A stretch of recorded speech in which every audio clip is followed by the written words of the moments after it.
Reaching for what I believe in, and I must never stop rising, rising, rising. Never stop rising, rising, rising. Yes, people, welcome back to Unique Sessions. This is the final episode of this series, the community series, the final one. Hope you enjoyed the journey so far. I'm just sharing things, not trying to be overstructured. We're just having conversations with people. I guess it's me just talking to you, but I'm hoping that you respond, leaving comments, and letting me know what you think, because it brings better things out. But what I wanted to talk with you about today is another aspect of community. Really, it kind of it links with everything else that I've spoken about. But I see that even though it's in different parts of the Bible and so on and so forth, it's connected because it's all one big living word, and nothing contradicts anything. Everything matches, but you just have to find out how the dots connect. So with this one, I want to share with you Galatians 6:2. It says, "Bear one another's burdens and so fulfill the law of Christ." Straightforward. Bear one another's burdens and so fulfill the law of Christ. Now, when it talks about the law of Christ, this second part, I want to talk about this first because the other side is pretty straightforward. So it says, so fulfill the law of Christ. At first I asked, what does it mean, fulfill the law of Christ? What law is it talking about?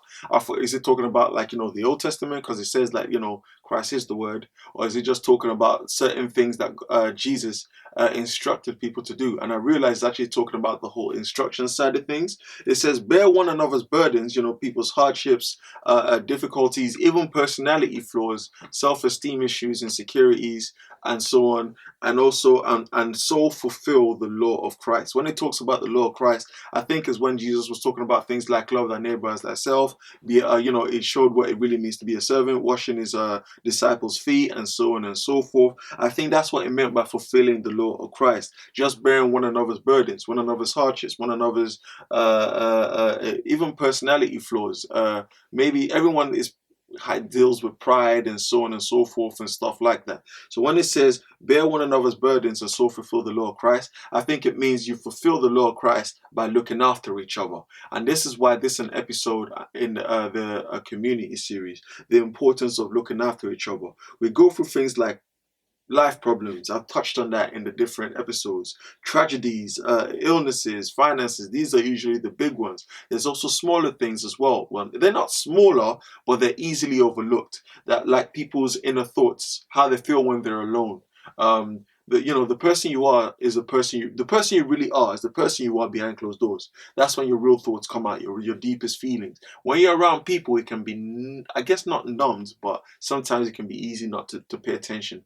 And we all put on masks as well, because it can be scary letting people into that door, because you don't know what they're going to do with what you share with them. So when it says bear one another's burdens, it means the external issues, but it can also mean the internal stuff as well. People have low self-esteem.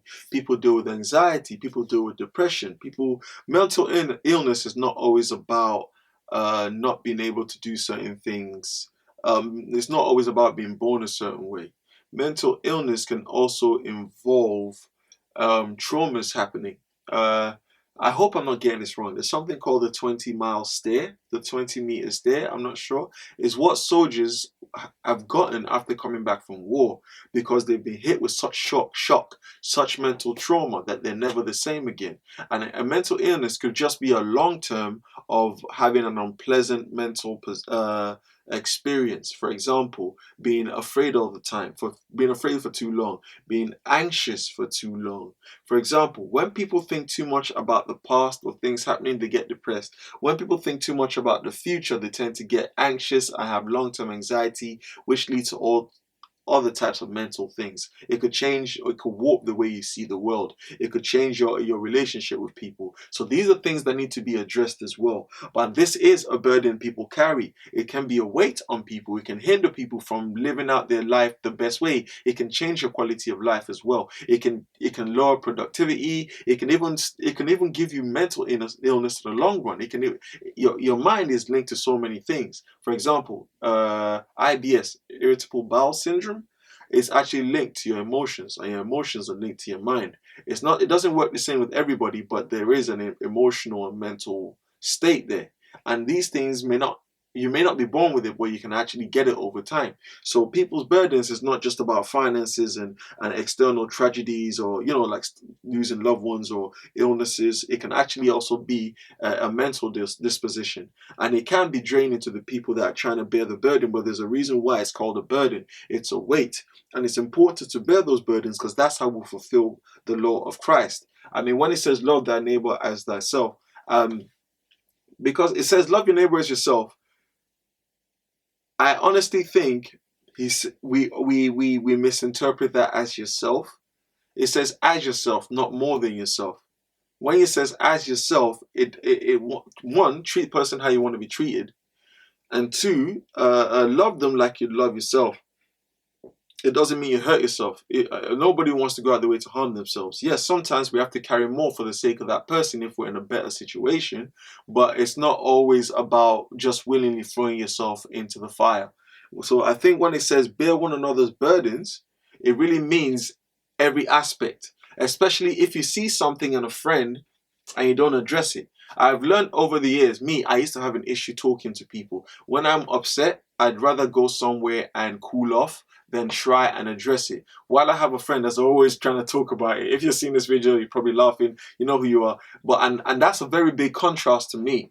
I like to just go and deal with stuff because I'm an internalizer. Once I cool off, I'm fine. But the other friend, the friend I have, likes to address it there and there. So at the same time, I guess there's a relationship dynamics there. But I've learned personally that it's actually good to try and address things as quickly as possible.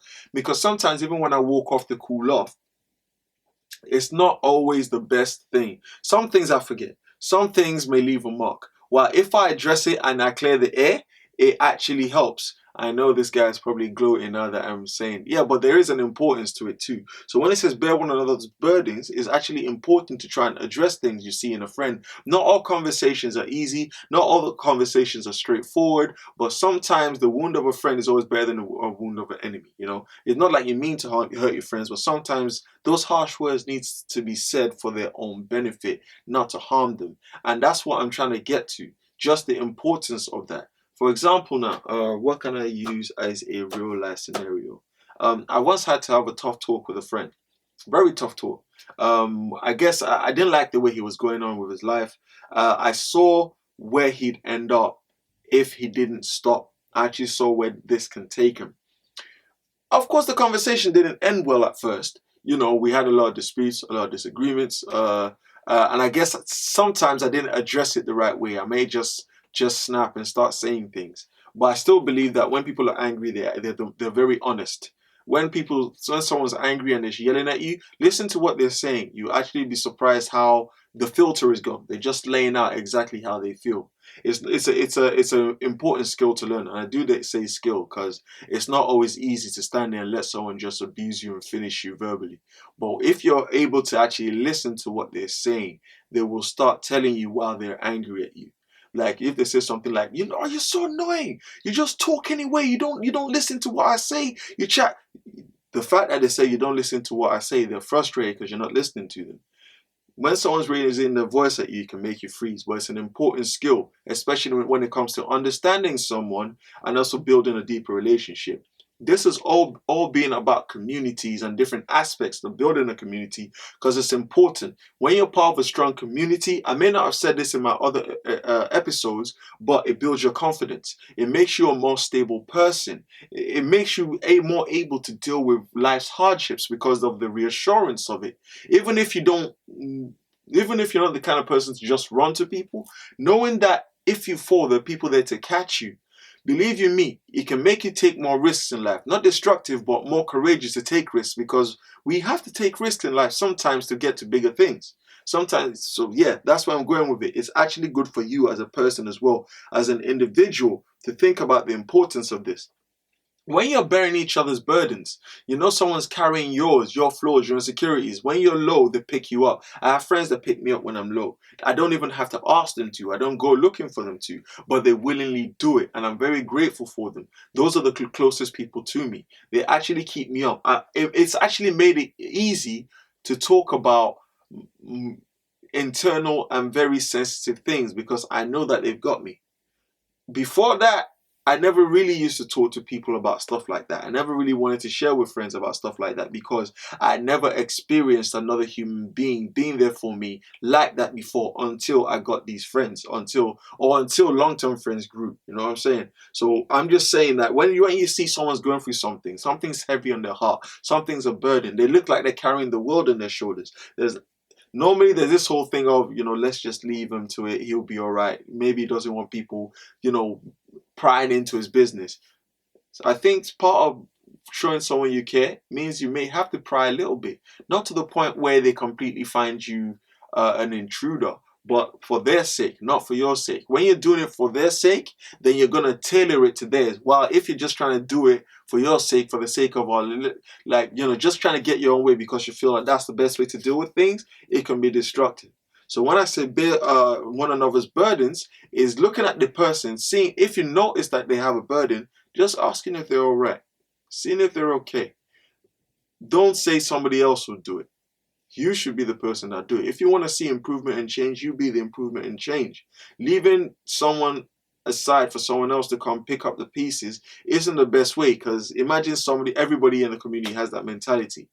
The community is not going to grow. Strong bonds aren't going to build. People aren't going to have a strong basis or foundation to stand on personality-wise. It also helps develop people's identities. Communities are deep. I don't know, there's a saying, it takes a village to raise a child. There's certain communities out there where it's not just a mom and dad raising a child, because everybody's a product of their own environment.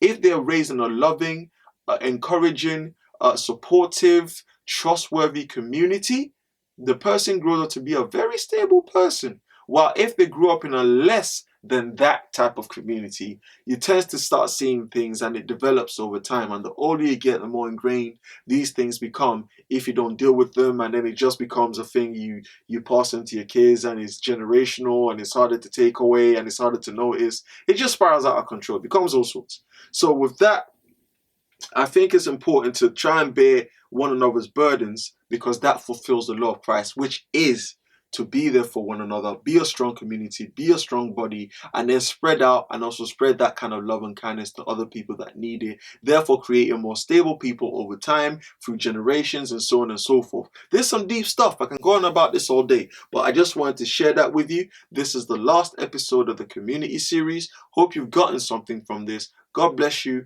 Have a great time. Reload these videos. Please leave a comment. Any questions you have at all, please shoot it at me. I'm always willing to answer. I can even bring it up in a video. Thank you. Have a good one. The name is Unique Creation. Much love. Bless. I must never stop rising, rising, rising.